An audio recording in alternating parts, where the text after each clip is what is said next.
Mijn naam is Anneke Verhelst, gids voor Gidsenteam Zeeuws-Vlaanderen.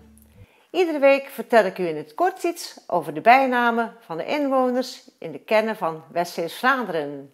Sluis is een heel bekend stadje hier in Zeeuws-Vlaanderen.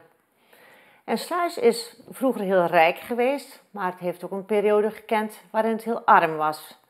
Waar dus heel veel arme mensen waren, waar er geen werk voor was. En die mannen, die gingen, omdat ze geen werk hadden, gingen ze vaak aan de kaai staan. En dan gingen ze allerlei verhalen vertellen tegen elkaar. En je moet je voorstellen dat die mannen ook pruimtabak kauwden in die tijd.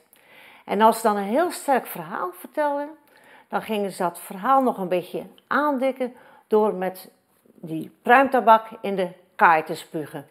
En daarom worden die sluizenaren ook wel kaaispugers genoemd. En dat was het verhaaltje van Sluis. Slus. Kale jakkers. Vroeger was het een schoonrijk stadje, maar door Sven viel het op zijn gatje. Sjerre boeren ze achter het. Kale jakkers, kliet was het.